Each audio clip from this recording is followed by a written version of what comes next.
तत्व के जय।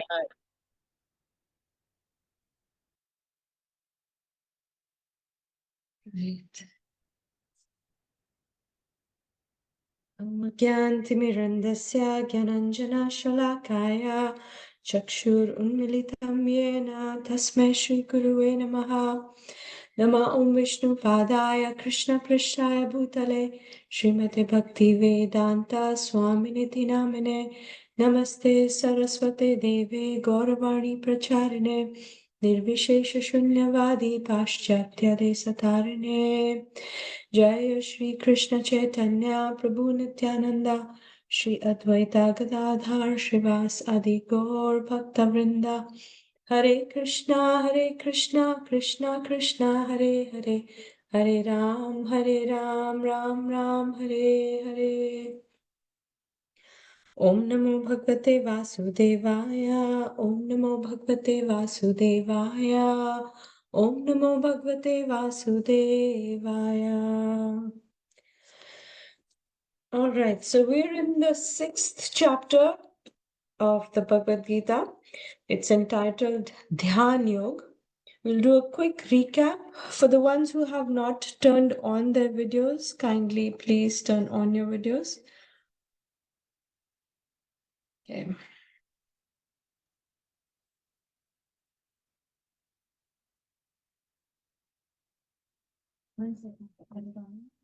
She's Waiting for everyone to turn on their videos, please.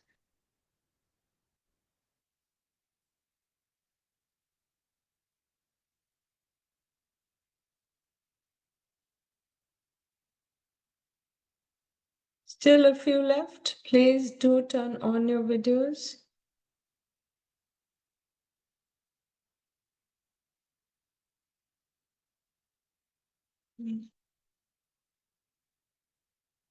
So we'll do a quick recap. The first session we had last time, we started 6th chapter, Dhyan Yoga, and we did the first section, which was advancing in Ashtanga Yoga, Arurukshu to Arudha stage.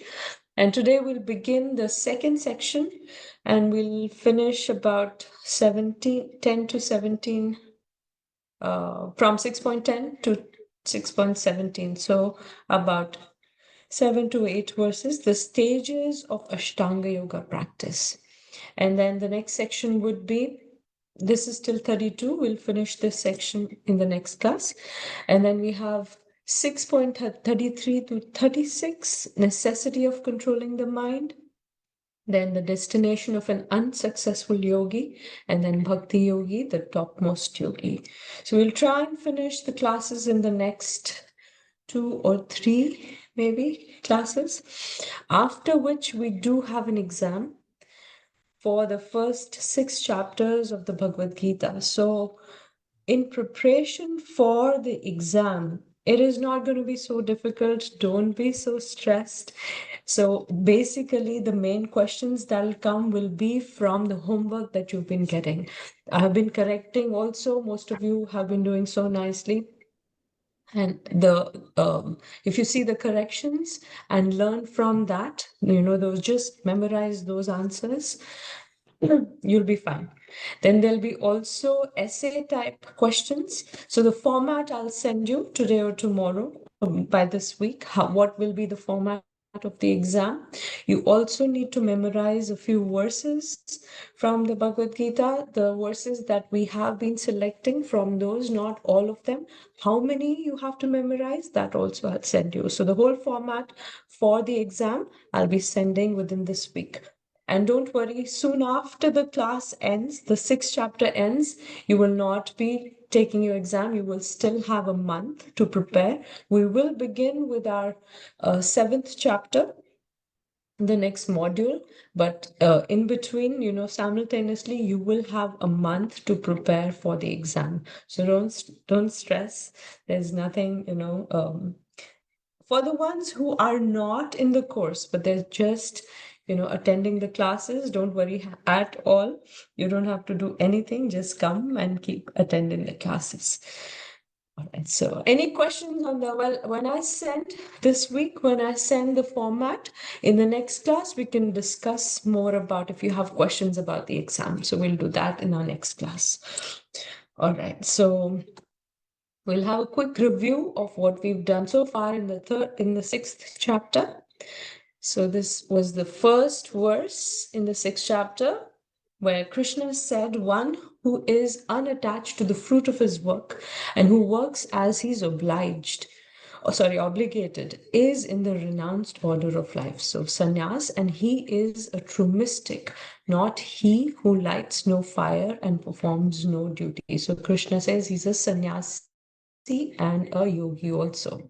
So he brings for the first time the word sannyas and yoga together on the same platform. So let's complete these sentences. Sannyasa is disconnection with. Whoever knows the answer, you can unmute and you can speak. Sense gratification. Sense gratification. Fruit of your action. Sannyas, disconnection with the material world. Simple. Yes. Yoga is connection with the Supreme Lord. Zero world. the absolute truth or the Supreme Lord. Wonderful. Focus in this verse. Focus is on the person. Same person is a sannyasi and a yogi, and he gives affirmative assertion. Anashrita karma phalam, unattached to the fruit of his work. So what is anashrita? Ashrit or anashrit? Not taking shelter. Not taking shelter. Without taking shelter. And karma phalam? The fruit of your action. Fruit of or result of work. Wonderful. Okay, next verse. Krishna says that the content is also same. So what a sannyasi does and what a yogi does actually is on the same platform. That if one doesn't give up the desire for worldly enjoyment, one cannot be a yogi. There cannot be authentic yoga, genuine connection with the Lord, unless there is disconnection with the enjoyment of this world that takes us away from the Lord. So this is a negative assertion. Asanyasta sankalpo, unless one renounces the desire for sense gratification, yogi bhavati kashchana, one can never become a yogi. So what is asanyasta?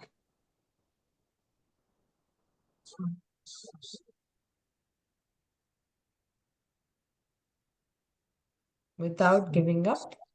Sannyas is giving up, right? Asanyasta or asanyas, without giving up. Renouncing. Sankalpa, sorry? Nothing. Sankalpa? Like Sense gratification or desire for self-satisfaction. Okay, next verse. Krishna speaks about the stages in Ashtanga Yoga, and he specifically divides them into two. So, what is the initial stage called? Aruruksha. Aruruda.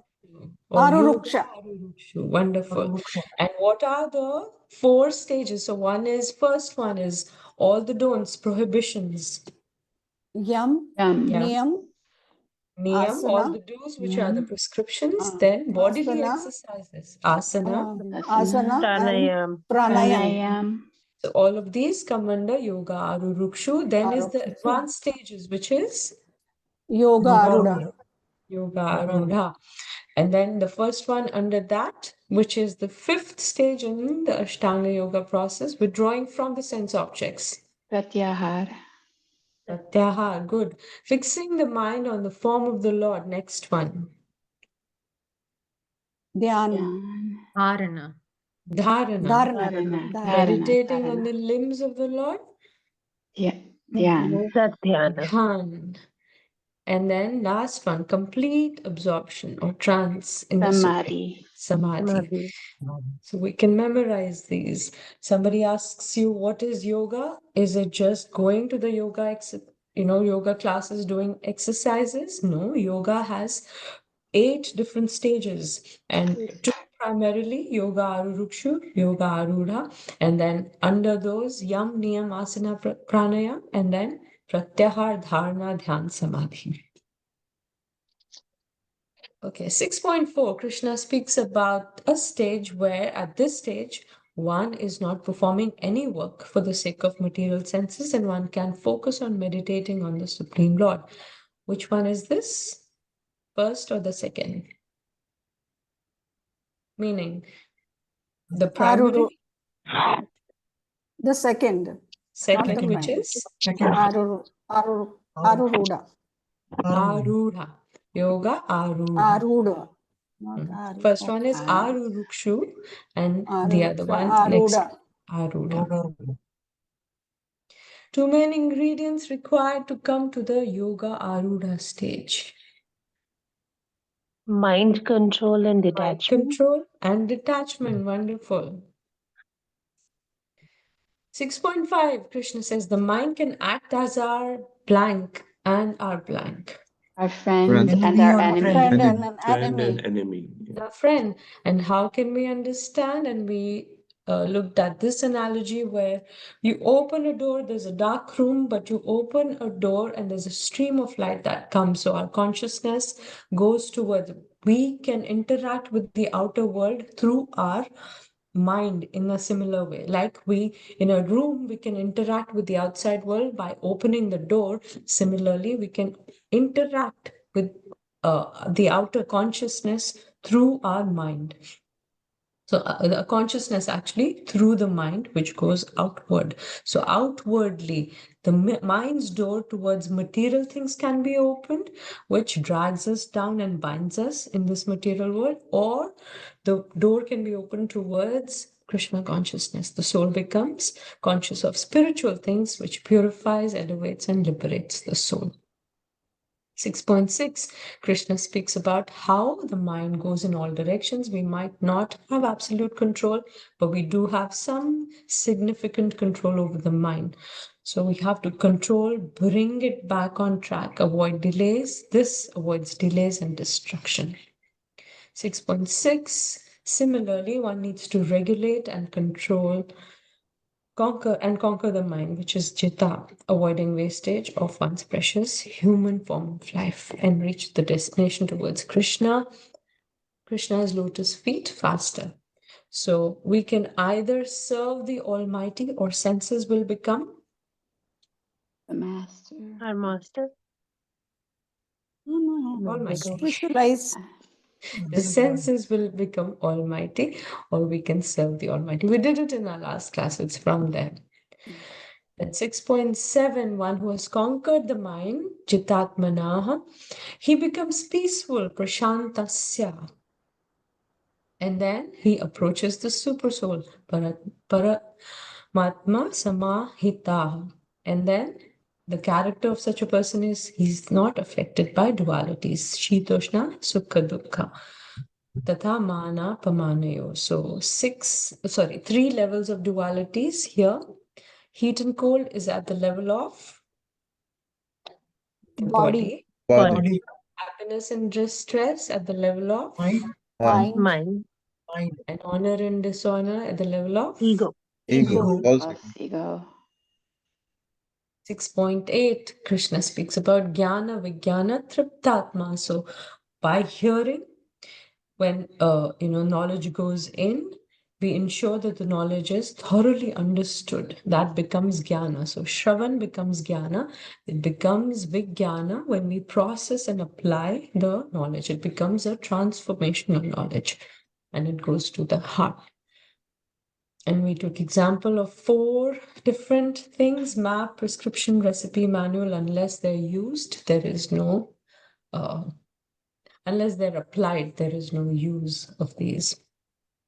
We also spoke about how, like a ship moving towards a destination is propelled by its engines, but when there is a current, ocean current acting it acts as a significant force, aiding the ship's progress and impacting its speed and direction. Similarly, when we think of Krishna Smaran, we are trying to move and swim in the ocean to a destination.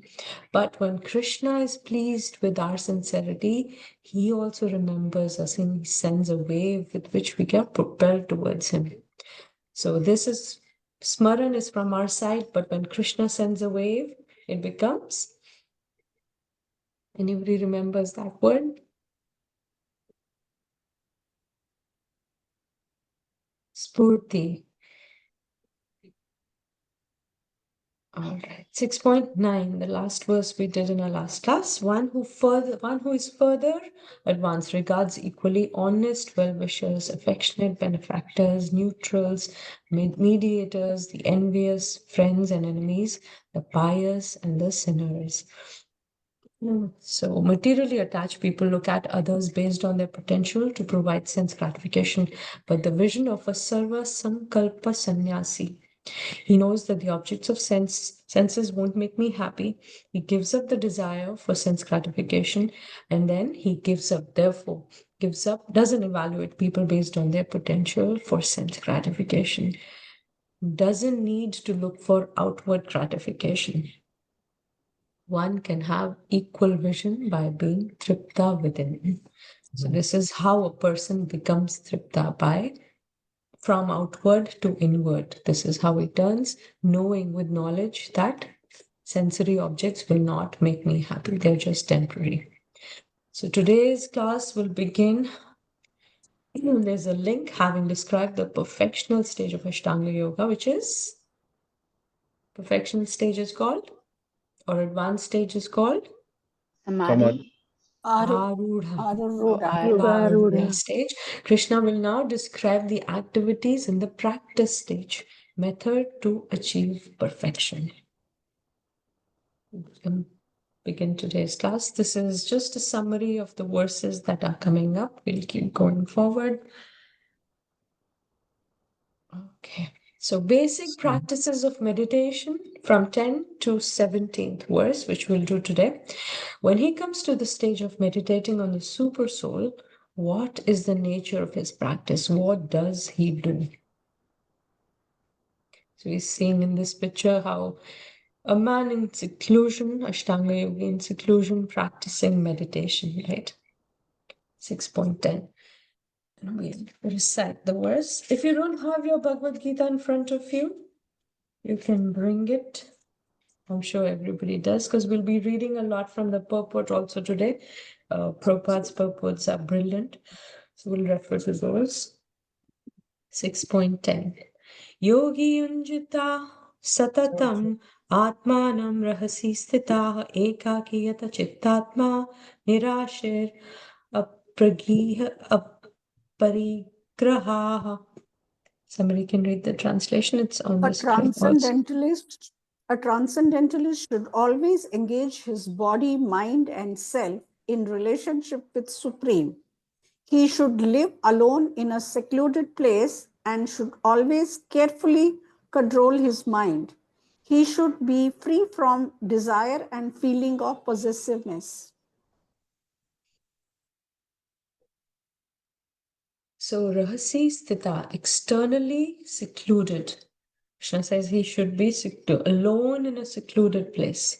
And Ekaki, internally he should be concentrated and controlled. So two aspects of Ashtanga Yoga. Not absolute thing though, because sometimes, so for first we'll look at the Arurukshu stage, where he is mostly doing the rules and following the rules and regulations, doing asanas and pranayam. So which is called physical, and it is also known as Hatha Yoga. So Ashtanga Yoga, if you speak about Ashtanga Yoga, it is the complete process with 8 stages. But when we speak of Hatha Yoga, it includes the first 4, where in Hatha Yoga, one doesn't have to then go to, in seclusion and practice meditation.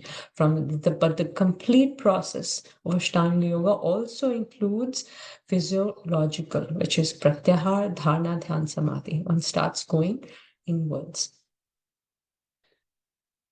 So Bhaktivinoda Thakur in Prem Pradipa says yoga is harmonizable with for self-control or sense control, for health reasons, etc., but not essential to bhakti. So we who are in bhakti, following bhakti yoga process. We don't have to get into Ashtanga Yoga, but Bhaktivinoda Thakur says it is harmonizable. When we do, some pranayam or some kind of exercises, our body is more fit to take control of the mind and serve Krishna in a better, focused way. So it is not necessary, but it can be helpful. Prabhupada says to be a true yogi, one has to give up sense gratification and go to the forest, not just practice yoga for health benefits or physical accomplishments. It is a means for transcendence, not just about the body, it's about the mind and the heart also. So senses are easiest to engage. Intelligence is easy to engage, but the mind is most difficult and exhausting to control. Being a storehouse of memories, mind hovers on the past or thinks of the future, worrying about what has happened or what is going to come, or thinking of enjoying in the future, how the memories that are being stored from the previous experiences of enjoyment, then the mind thinks of future enjoyment in a similar way.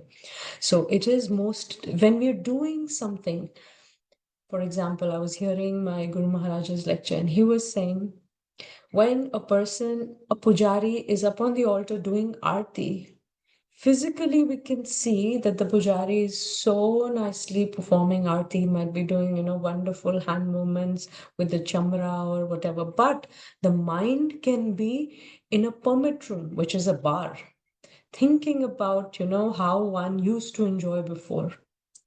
So basically, where the mind is where our consciousness is where our focus is going to be. So which is most difficult? So mind is most difficult. That's why it is difficult to think of Krishna always. Krishna says always, man mana bhav mad bhakto. Why is it difficult to think of Krishna always? Because the mind is so difficult to be controlled. So Krishna is presenting various levels and options of connecting with him from whatever level one is. If a person likes to do exercises, okay, here is a process for you. Through bodily exercises and following rules and regulations, you can come to a point of samadhi where you can always think of me. So advanced souls can think of Krishna always because the mind is totally and fully controlled. Any questions so far?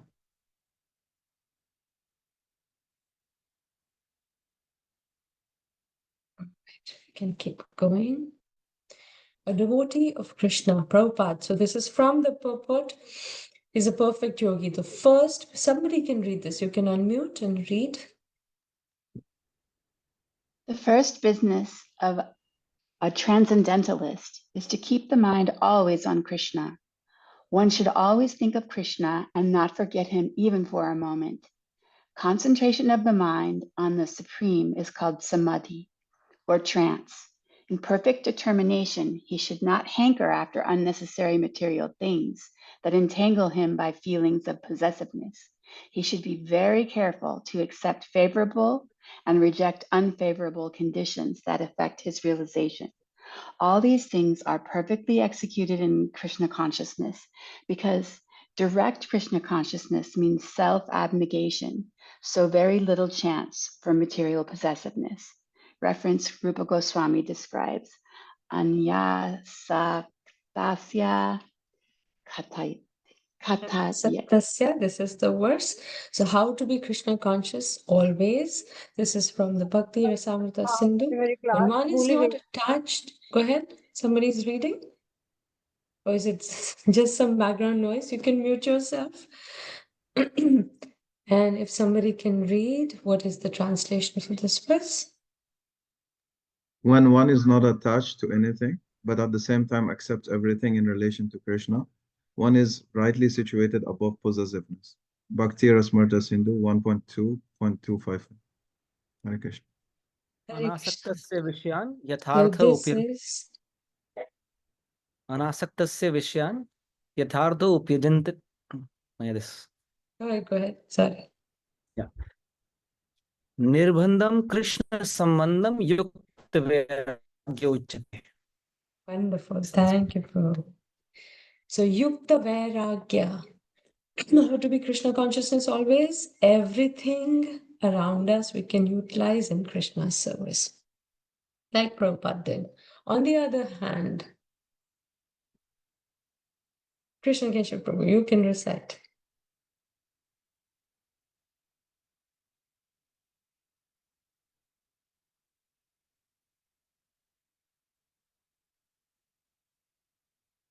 प्रापञ्चिकतया बुद्धया हरिसम्बन्धि वस्तुनः मुमुक्षुभिः परित्यागो वैराग्यं फल्गु कथ्यते.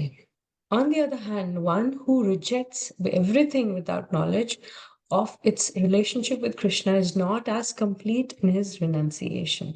So the very next verse, Rupa Goswami speaks about Falgu Vairagya, where one doesn't see the connection between Krishna and the things around him. And that's why it's not complete renunciation. Prabhupada says, Krishna conscious person is a perfect yogi, knows that everything belongs to Krishna, so always free from possessiveness, no hankering from anything on his own personal account, knows acceptance of favorable and rejection of unfavorable, always aloof from material things, always alone, nothing to do with people, not in Krishna consciousness. So beautiful purport where Srila Prabhupada connects with what Krishna is speaking. So Krishna is talking about Ashtanga Yoga process in the verse, but in the purport, we can learn about the Bhakti Yogi, how he is a perfect Ashtanga Yogi also. How is a Bhakti Yogi who is in Grahastha life, for example, secluded? Prabhupada says he's always alone, he's always secluded because he has nothing to do with people not in Krishna consciousness. Prabhupada says Krishna is realized in different degrees. So those attached to Brahman and Paramatma, partially and indirectly and imperfectly, they are also Krishna conscious. Those attached to Supreme Personality of Godhead, perfectly Krishna conscious, know what is Brahman and Paramatma. So Krishna is the source of all aspects of the absolute truth. Hence, Brahmavadis and Ashtanga yogis are also partially Krishna conscious. So Jnana Yoga, where a Jnana yogi is attached to the impersonal Brahman, right? This is example of the sun, where the sun rays are there, effulgence is there, also part of the sun. So if it's Krishna who is the sun, his Paramatma feature, which is here in this analogy, the surface of the sun, which is the Dhyana yogis, that's where they want to focus on the super soul. And then the sun planet itself, Bhakti Yogi, which is Bhagwan, they concentrate there. So even if it is the impersonal Jnana Yogi who wants to merge into the light or the effulgence of Krishna, he is also partially Krishna conscious. This is what Prabhupada is saying in the purport. Let's keep going. So Bhakti Yoga is a complete process. When one worships and offers service to the Lord, one sees him face to face, which includes his Brahman effulgence and Paramatma feature also. So good so far? So far, so good? Okay. Analogy of milk from the third canto, Srimad Bhagavatam by Kapila Dev. So one can look at the glass of milk, looks really delicious. Maybe it's a chocolate milkshake if some of us do drink chocolate or eat chocolate. And then one can smell the milk, which also smells so delicious, or one can touch also.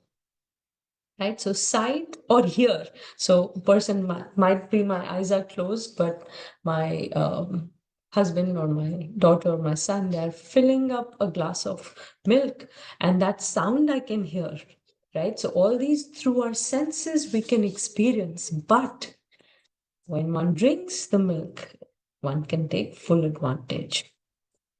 Similarly, Bhakti Yoga includes the result of both Jnana Yoga Marg and Ashtanga Yoga Marg.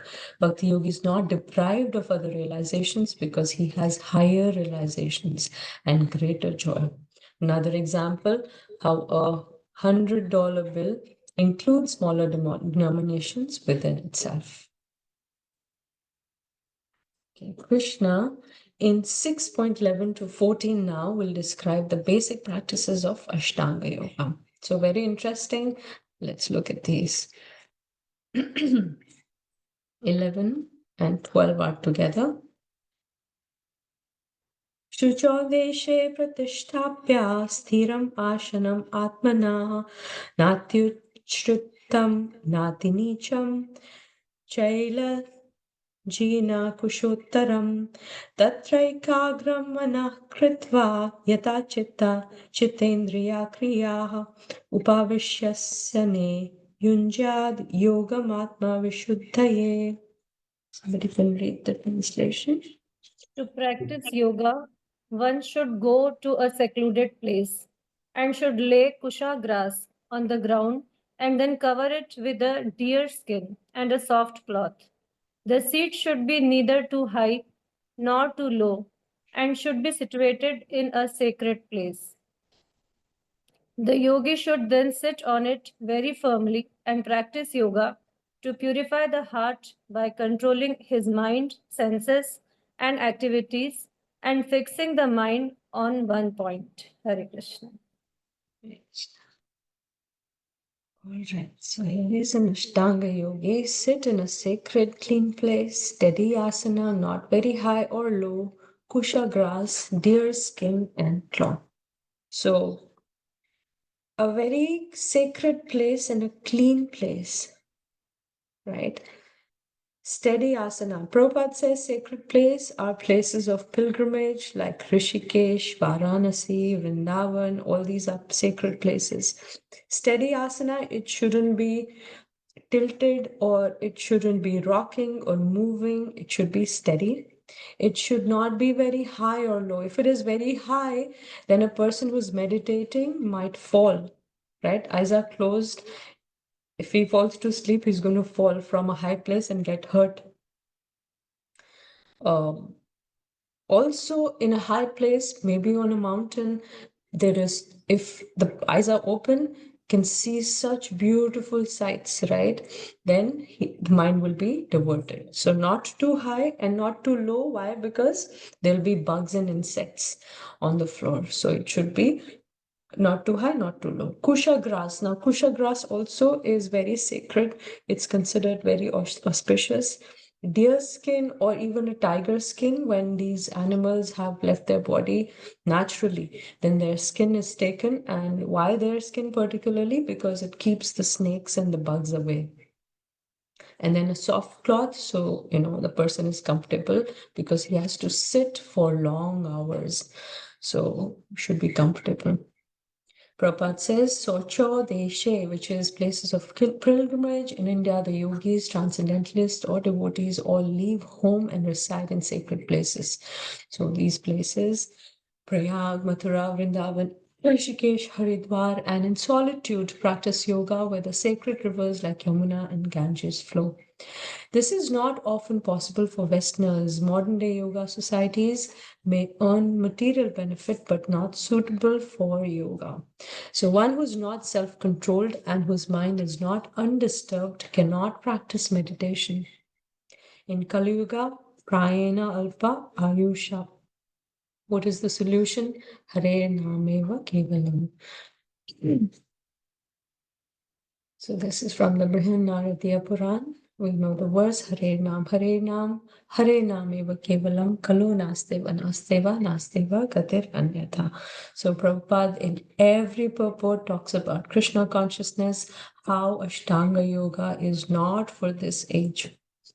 And Krishna, he is giving a process because in that age, this process was also relevant. People used to take to the process of Ashtanga Yoga. Even nowadays, people do. But it's very rare and it is not practical, according to Prabhupada. So, actually, what is important for bhakti Krishna is going to focus from the 7th to the 12th chapter, and which is so relevant to all of us. Okay, let's keep going. So we are reading about this, but Prabhupada says you don't have to worry about all these, following all these rules and regulations. It's not for a bhakti yogi. So next two verses also are together, 13th and 14th. Samam kaya shirogrivam dharayan achalam sthiraha samprekshya nasikagram swam dishaschanavalokayan Prashantatma vigatabhir brahmachari vrate stitaha mana samyamya machitto yukta asita matparaha. So yukta asita matpara also came earlier. Who remembers? Which verse was this? One of the verses we're trying to memorize. 238. Go ahead, louder. Was it 238? 238? Yes, was it? Recite it. Sukha dukkha same kritva labha labho jaya jayo tato yudhaya yujasva naivam papam avapsyasi. No, Yukta that's the asita matparaha. yukta asita matparaha. Sorry. Hasn't come, but nicely you memorized. Okay. Anybody else?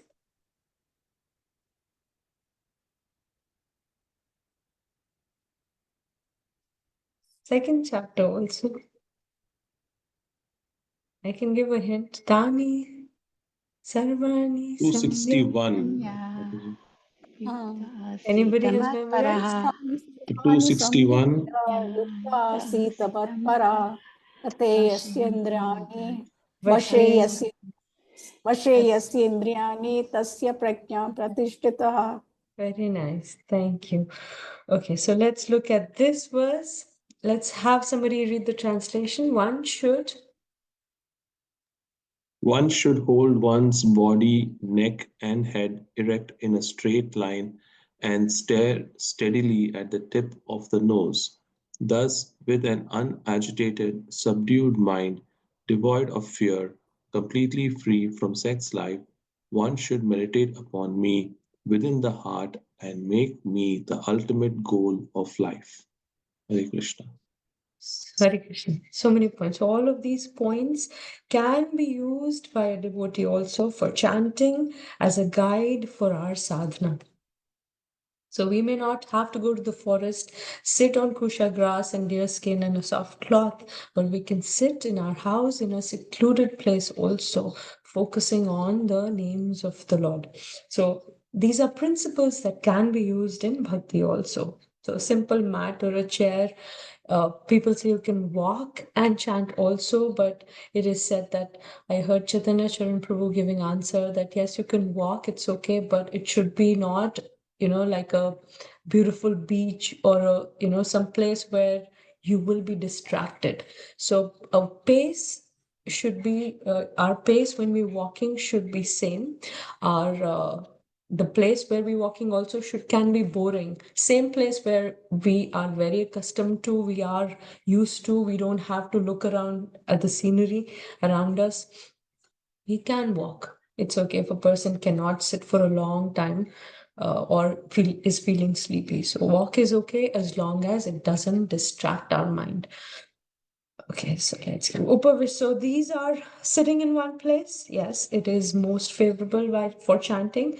And also, what is the purpose? Why are we chanting? For purification. Here also, Krishna is saying, with unagitated, subdued mind, devoid of fear, completely free from sex life, one should meditate upon me within the heart and make me the ultimate goal of life. In the end, we'll also watch a video which is from Gaurang Darshan Prabhu, his verses, but the video is really nice, focusing on the limbs of Krishna and how we can concentrate our mind in dharana or dhyan.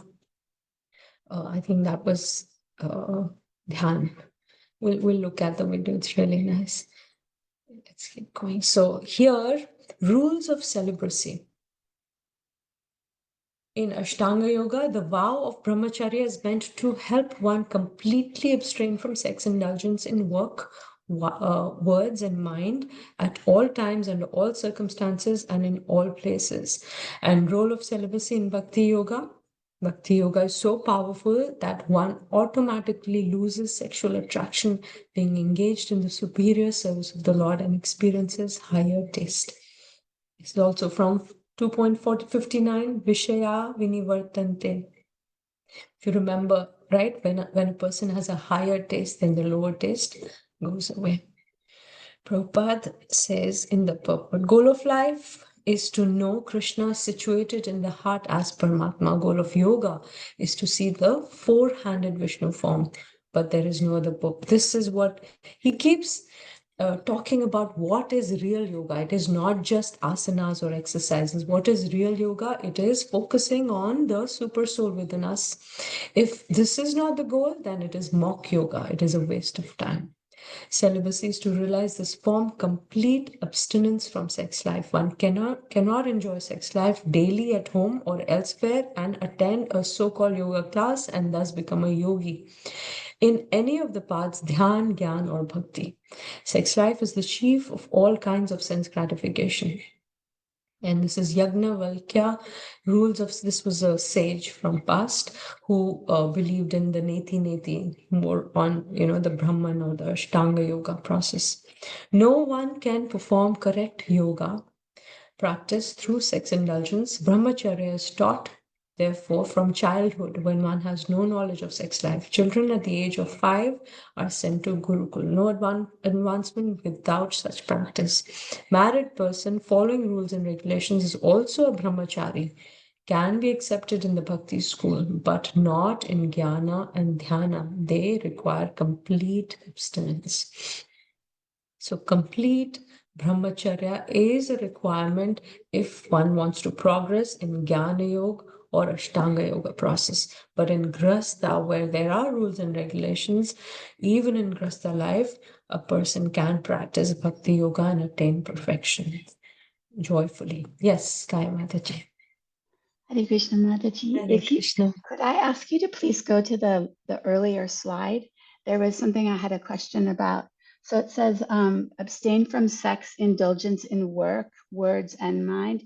So, so work Is there action. I mean, not just your means workplace. action.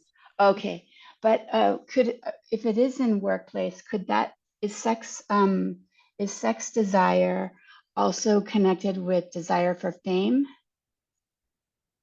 Yes. I mean, it is connected. Our seniors, which I've heard from our seniors, it is kind of, what do you call it? It is kind of a connection. You're right. I mean, Okay. we won't go into detail because that is not a part of the class, but yes. Yes. you're Okay. right. Thank you. I think I misunderstood the Work. meaning of work, but now I understand. And okay, In thank you our so much. action, yeah. Hare Krishna. Hare Krishna. So it says, even in our words and my action is one, yes, but then words and mind also, when the mind is not thinking about the process of sex or whatever, and finding enjoyment from them. So that is also, complete celibacy is also in mind and words. All right. So the basic practices of Ashtanga Yoga, doing so continuously is not easy. Ashtanga Yogi is the process is very troublesomely situated. So the yogi is troublesomely situated than a bhakti yogi, where all these processes have to be followed very strictly. One should hold one's body, neck, and head erect in a straight line, stare steadily at the tip of the nose. Why tip of the nose? Krishna will also talk about in the same chapter, concentrating the mind on the in between the eyebrows. So eyebrows or the tip of the nose, similar, because there's nothing so interesting here. It's very boring, right? So if you concentrate on something which is not going to distract your mind, but keep your focus intact, we can also try it in chanting. if I've tried it, it does work when the mind is wavering and going to, different thoughts, or, our duties or responsibilities, even in bhakti, our duties which are coming up, or our seva which is coming up, the mind can distract us even when we're chanting. So we can focus on the middle of the eyebrows or the tip of the nose, and that brings the mind back quickly. And we can then, listen to the chanting again with focus. So it can be tried in Bhakti Yoga also. Mind is agitated, mind unagitated, subdued, devoid of fear, completely free from sex life, meditate upon me within the heart, make me the ultimate goal of life.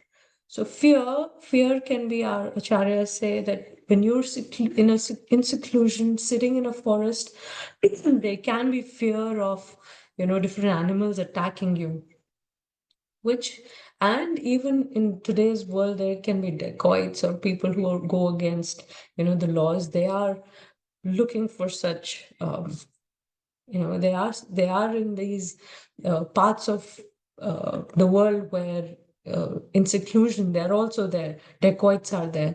So if we go there, we are opening ourselves, right? And we'll be in fear always. So this is what Prabhupada says. That's why it's not practical in this day and age to go in seclusion in the forest. It is a fearful place. So let's look at this analogy. Restricting mind and senses and not giving any engagement makes it tremendously difficult. For example, we've seen so many times in our lecture in the temple, when there is a lecture going on, that it's very difficult to keep the kids engaged. Right? If you tell them sit quietly in a lecture, they will not sit quietly. They will want to, run here and there. But if you give them some engagement, bring some coloring books or some game which is, not noisy, then with a positive engagement, it is easy and it's a joyful way to control. So mind is like that also. If you tell the mind just sit and not think of anything, it will go to so many various, thoughts. But if you keep it engaged in the chanting of the holy name, right, then that is a higher taste. It keeps us happily engaged. So Prabhupada gives so many examples. He says that all these kings, all of these great devotees were not disturbed by profuse household comforts, influence, access to facilities and enjoyment, and they were fixed in devotion. So although they were in Grasta life and they were kings, right? They had so many duties, they had influences, they had ministers. He also gave example of Vidura, who also at a time traveled as a mendicant going on pilgrimage when he was, in Duryodhan, the whole pastime, we know how he was, told to leave the palace. So he at that time went out as he didn't have anything with him, and he went on a pilgrimage. That time also his thoughts were engrossed in Krishna. And the Pandavas, who had everything at a time, they were also in the jungle for so long, but he gives example when they were in the palace with ministers and soldiers to serve them. That time they were also, Pandavas were also always engaged or engrossed in thoughts of Krishna. Okay, so next one, the goal and purpose or end result of Ashtanga Yoga. 15th verse. Yunjanevam sadatmanam yogi niyatamanasah shantim nirvana paramam macham samstham adhikachati. Somebody can read. Thus practicing constant control of the body, mind, and activities, the mystic transcendentalist, his mind regulated, attains to the kingdom of God or the abode of Krishna by cessation of material existence. Thank you. Krishna. So this is the goal of Ashtanga Yogi. What one is meant to achieve by practicing constantly, seriously, intensely with focus. So what we just spoke about from 11 to 14th was the process. By doing that, what is the Ashtanga Yogi wanting to achieve? Two things: cessation of material existence, which is Nirvana Paramam, and attaining Krishna's abode, which is Mat Samstham. Prabhupada says, ultimate goal. Let's have somebody read this. Ultimate goal, not for attaining any kind of material facility.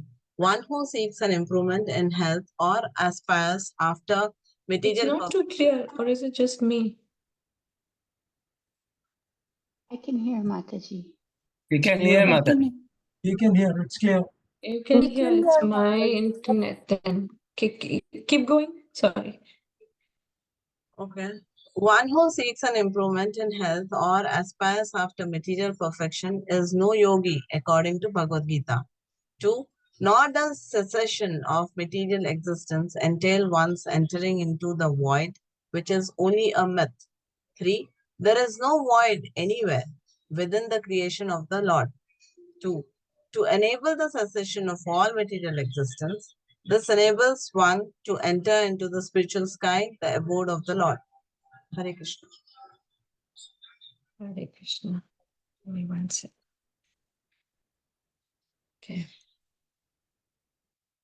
Okay, you can go ahead and read this also. Perfect yogi in Krishna consciousness attains the highest destination. Person in Krishna consciousness, his mind is always absorbed in Krishna's activities. Reference Savay Manaha.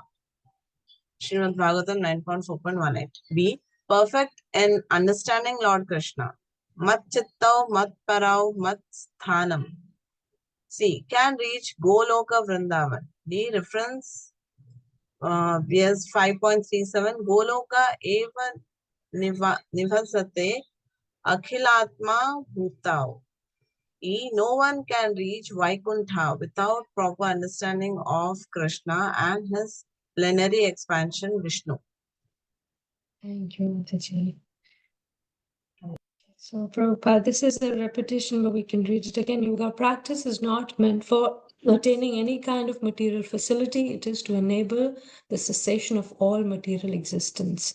One who seeks an improvement in health or aspires after material perfection is no yogi, according to Bhagavad Gita. So, next verse, text 16 and 17, obstacles in the progress of an aspiring yogi. Unregulated lifestyle. Let's look at the verse, 16th verse.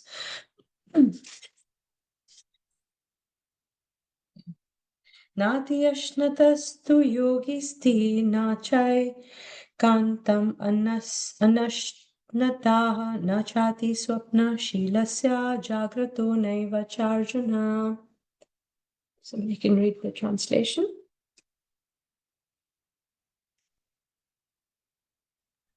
There is no possibility of one's becoming a yogi, O Arjuna, if one eats too much or eats too little, sleeps too much or does not sleep enough. So this is yama, or the don'ts. We shouldn't do this. So recommendation, useful attributes one should possess for practicing Ashtanga Yoga. Again, this can be used in Bhakti Yoga also. In fact, it can be used in all the paths, Jnana Yoga also, Bhakti Yoga, Ashtanga Yoga, Karma Yoga also. So regulation in eating and regulation in sleeping. Okay, some of these, okay, again, this is the same thing. Regulations are needed also. I got this from online. Dangerous side effects of not getting enough sleep. All these things can happen if we don't get enough sleep. And if we sleep too much, all these things can happen. These are some, medical things that can happen to the body if we do too much or too little. So Krishna says, let's look at the verse once more. Second. It's a beautiful verse. So nati. So na ati is in excess. So na ati. Ashnatas. Ashnatas is to eat. So not by eating too much, yogisti, he can become a yogi. Na cha, na or na, not by anantam anashnatah. So not by eating too little can he become a yogi. And then na chati swapna shilasya. Swapna shilasya is sleeping. So na ati, by sleeping too much. And jagrato naiva is, the person is not asleep, jagrata, by sleeping too little. Prabhupada says beautifully in the translation, who keeps night watch too much, meaning he is awake too much. So not by eating too much or eating too little, or by sleeping too much or sleeping too little can one become a yogi. So there has to be a balance, he says. Prabhupada in the purport also brings,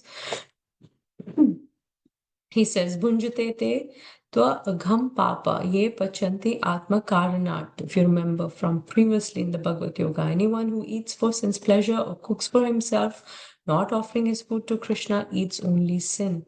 Remember the cycle of sacrifice we did? There also, one who eats sin and eats more than is allotted to him cannot execute perfect yoga. It is best that one eats only the remnants of foodstuff offered to Krishna. So we as bhakti yogis, I should acknowledge that what I'm getting to eat is by the grace of God, and so I should offer and accept only his remnants so that I can get purified. I will express gratitude for the grains I receive and then feed my body so that I'm fit for Lord's service. There's a beautiful verse in Chaitanya Charitamrita. I'm not remembering the verse exactly, but it says like this: if we eat something which is not offered to Krishna, then what happens to our consciousness? We cannot constantly think of Krishna.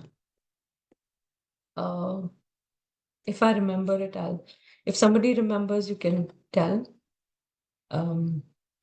The consciousness, if we eat food which is not cooked even by a person who is Krishna conscious, and we eat that food, then our consciousness goes down, because that person who has cooked it, we don't know what his consciousness is at the time he's cooking.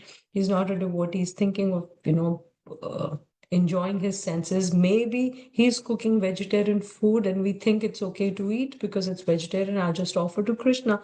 But the person who's cooking may not be a vegetarian, correct? So there's so many variations to this, what the food we eat with, by even cooked by somebody who's not Krishna conscious. It plays a lot of role in our own consciousness if we partake of that kind of food. So this is Prabhupada's pictures, really nice one where he's sleeping, one where he's eating. By resting and eating appropriately, we're able to utilize our time properly to be able to serve more and more. Offer our best while we are awake by not being lazy. So if we oversleep and we overeat, then we become lazy. Or we are tired when we undersleep and we undereat. So both things we have to avoid. So we are totally focused when we are awake. We're totally focused and we can serve really nicely.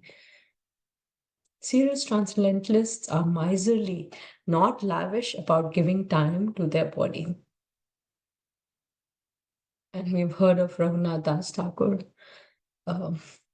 His was his renunciation for, specifically about eating. We've all heard the pastime, what he used to take, right?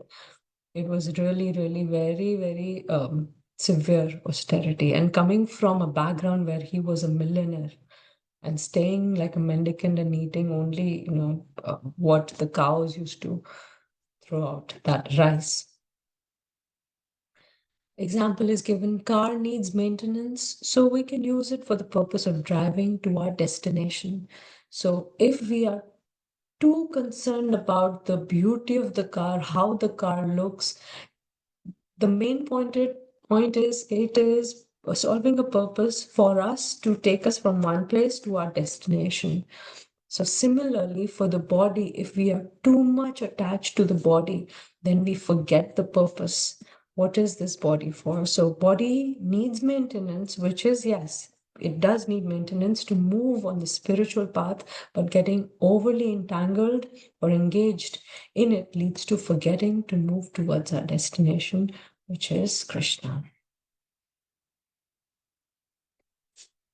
Okay, next verse. And the last verse for today, then we'll have a small activity also, we'll watch a video also. So, yukta hara viharasya, yukta cheshtasya karmasu, yukta swapna vabodhasya yoga bhavati dukkhaha. He who is So we can- regulated in his habits of eating, sleeping, recreation, and work can mitigate all the material pangs by practicing the yoga system. Hare Krishna. Hare Krishna. Those will look at the purport, read a little bit.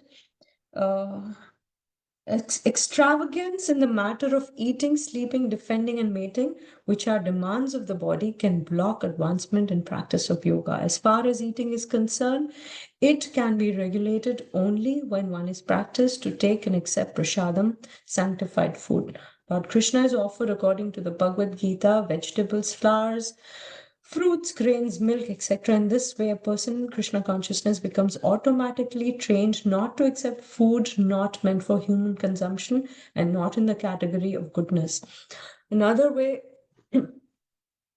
it can really discipline us is when we offer food to Krishna, because in Ayurveda it is said that we should eat only 2 times in a day.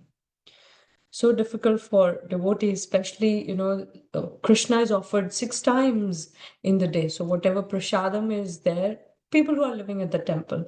But for the ones who are grasthas at home, it becomes so easy because only the time we're offering to Krishna and, taking off that Mahaprasad, we can honor that.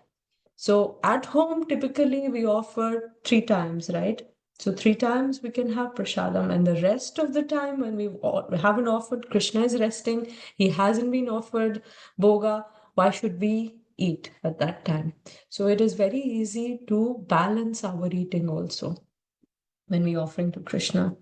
So Prabhupada also says, avyartha kalatvam. A Krishna conscious person cannot bear to pass a minute of his life without being engaged in the service of the Lord. Therefore, his sleeping is kept to a minimum. Let's look at what this verse is. This is the do's one, the regulation of habits or niyam. The last verse, 6.16, was yam, and this verse is niyam. What we should do, we should make sure that sickness is not purchased by our unregulated lifestyle. A person, we become diseased only with our bad habits and our bad lifestyle. That is the way to purchase sickness. We should make sure that our valuable human life is not wasted, but rather engaged in noble causes and studying the scriptures, serving devotees, chanting, etc. Effective use of time ensures bigger and valuable contributions by channelizing our time purposefully. And this is Bhaktivinoda Thakur's schedule, how he used to spend his day. If somebody can read the breakdown of his typical day, 8 p.m. to 10 p.m. 8 p.m. to 10 p.m. rest, 10 p.m. to 4 a.m. write, 4 a.m. to 4:30 a.m. rest, 4:30 to 7 a.m. chant japa, 7 a.m. to 7:30 a.m. correspondence, 7:30 a.m. to 9:30 a.m. study shastras, 9:30 a.m. to 10 a.m. bath, simple prasadam, 10 a.m. to 1 p.m. court duties, 1 p.m. to 2 p.m. lunch prasadam, refresh at home, 2 to 5 p.m. Court duties, 5 to 7 p.m. translate Sanskrit shastras to Bengali, 7 to 8 p.m. bath, simple prasadam. And this, it is said that he used to follow this strictly, daily schedule strictly, balancing his government duties, writing, studying. Somebody can unmute. There's a little background noise. Spiritual practices, including chanting japa, studying shastras, and translating Sanskrit texts to Bengali. So, serious devotee is defined by a sense of purpose and urgency. By putting our hearts into the practice of yoga, the practice becomes serious and sustainable. With regulation, our mental energy is freed for more purposeful spiritual engagement. If we truly understand that time is money, then we just like we are so careful about spending or giving away our hard-earned money, we will also be very careful about how we spend our time. Actually, time and money, if you compare, time is more precious than money, right? It is not like money, it is more precious. And how is that? Because time is irrevocable. It cannot be brought back. Money which is lost can be earned back. Money is storable also. We can store our money and keep it for later in the future in the banks or as assets, as land or as, gold or whatever. But money is unstorable. So every passing moment is time getting spent. So we don't have option whether to spend time or not. It will be spent, right? We have the option whether to spend the money or not, but to spend time, we don't have option. The only option we have is how do I spend my time? Hence, to sleep beyond bodily requirement is a great loss. Or to eat unnecessarily where the body does not require, but our taste buds are asking for it, it is not required. That is also a great loss. How? Because when we eat too much, then the body wants to rest, to digest it. Mind cannot focus. So all that time is wasted in eating, and after that also in just lazing around. And we can read these later. These are principles. In Ashtanga Yoga and Bhakti Yoga, how they're compared to all of these principles. We can read these later. Let's watch the video. It's Dhyan, and how recited from the Srimad Bhagavatam, these verses recited by Gauranga Darshan Prabhu, where we can meditate limb by limb on Krishna's poem. Wix gives you the freedom to tell your story. Meditation on the form of the Supreme Personality of Godhead. Dhyanam. Sanchintayed bhagavatascharanarvindam vajrankusadhvajasaroruhalanchanadhyam uttungaraktavilasannakhachakravala jyotsnabhirahatamahadhridayandhakaram यच्छौचनिश्रितसरित्प्रवरोदकेन तीर्थेन मूर्ध्यधिकृतेन शिवः शिवोऽभूत् ध्यातुर्मनश्चमलशैलनिसृष्टवज्रं ध्यायेच्चिरं भगवतश्चरणारविन्दम् जानुद्वयं जलजलोचनया जनन्या लक्ष्म्याखिलस्य सुरवन्दितया विधातुः पूर्वोर्निधाय करपल्लवरोचिषायत् संलालितं हृदि विभोर्भवस्य कुर्यात् ऊरुसुपर्णभुजयोरधिशोभमाना ओजोनिधि अतसिका कुसुमावभासौ व्यालं विपीतवरवाससि वर्तमाना काञ्चीकलापपरिरम्भिनितं बिम्बम् नाभिह्रदं भुवनकोशगुहोदरस्थं यत्रात्मयोनिधिषणाखिललोकपद्मं व्यूढं हरिण्मणिवृषस्तनयोरमुष्य ध्यायेद्वयं विशदहारमयूखगौरम् वक्षोधिवासमृषभस्य महाविभूतेः पुंसां मनोनयननिर्वृतमादधानम् कण्ठं च कौस्तुभमणेरभिभूषणार्थं कुर्यान्मनस्यखिललोकनमस्कृतस्य बाहुंश्च मन्दरगिरेः परिवर्तनेन निर्णिक्तबाहुवलयानधिलोकपालान् सञ्चिन्तये दशशतारमसह्य तेजः शङ्खं च तत्करसरोरुहराजहंसम् कौमोदकीं भगवतो दयितां स्मरेत दिग्धामरातिभटशोणितकर्दवेन मालां मधुव्रतवरूथगिरोपघुष्टां चैत्यस्य तत्त्वममलं मणिवस्य कण्ठे भृत्यानुकम्पितधियेह गृहीतमूर्तेः सञ्चिन्तयेद्भगवतो वदनारविन्दम् यद्विस्फुरन्मकरकुण्डलवल्गितेन विद्योतितामलकपोलमुदारनासम् यच्छ्रीनिकेतमलिभिः परिसेव्यमानम् भूत्या स्वया कुटिलकुन्तलवृन्दजुष्टम् मीनद्वयाश्रयमधिक्षिपदव्यनेत्रं ध्यायेन्मनोमयमतन्द्रित उल्लसद्भ्रू तस्यावलोकमधिकं कृपयाति घोरा तापत्रयोपशमनाय निसृष्टमक्ष्णोः स्निग्धस्मितानुगुणितं विपुलप्रसादं ध्यायेच्चिरं विपुलभावनया गुहायाम्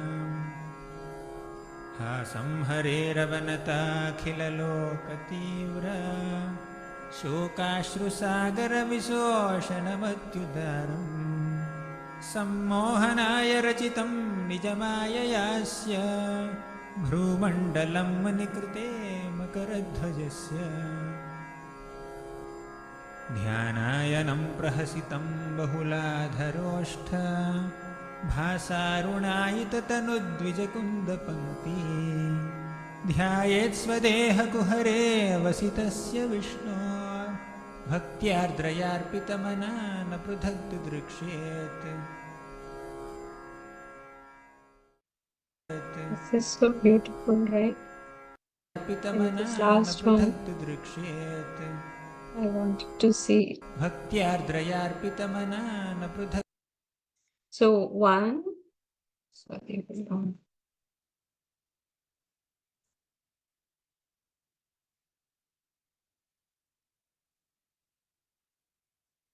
One who is devoting his mind to this, the yogi, should no longer desire to see anything else.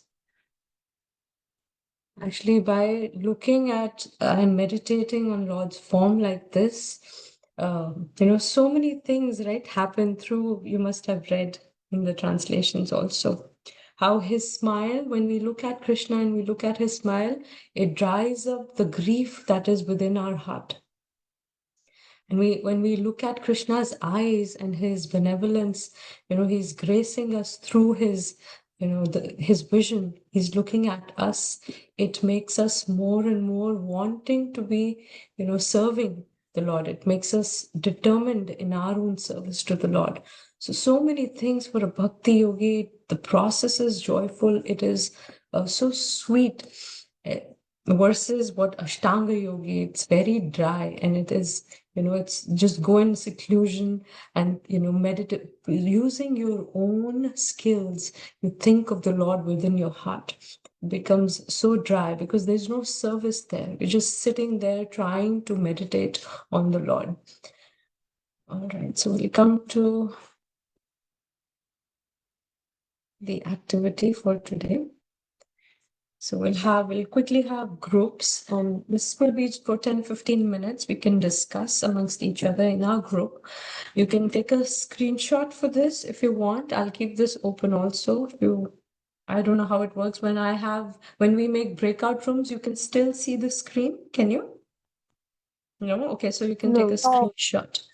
So the activity is making a daily schedule. So balancing our duties, whatever work we have outside or at home if we are mothers, then our spiritual life, studying the spiritual practices that we do, including chanting japa, studying shastras, or whatever we want to do at home. So we prioritize, we identify and focus on the most important tasks and responsibilities.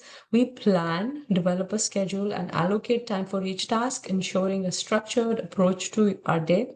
Prepare, get ready for the task of gathering necessary resources. It is said, for example, if we want to chant early in the morning, which is prescribed, we should get up early, chant early, but doesn't happen.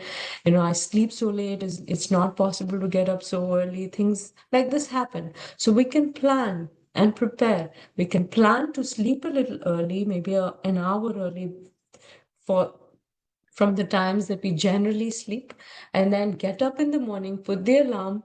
It is said that if we keep a place separate, keep a little asan or a seat which is clean, a sweater that you want to wear or a shawl you want to put around your knees or your legs when you're sitting and chanting, keep all that prepared at night so that in the morning the mind is already prepared. Yes, I have something to look forward to, and this is my place where I can go and chant.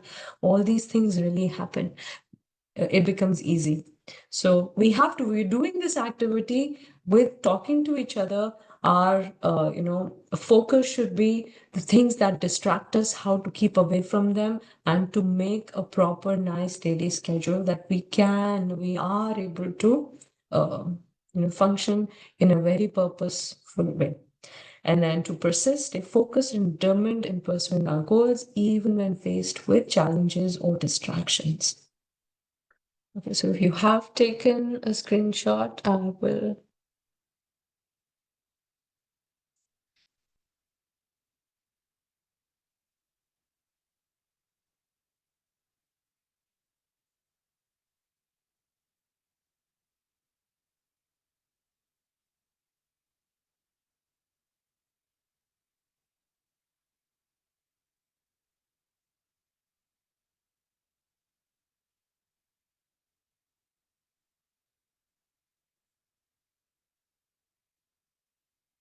Oh, Krishna, hold on.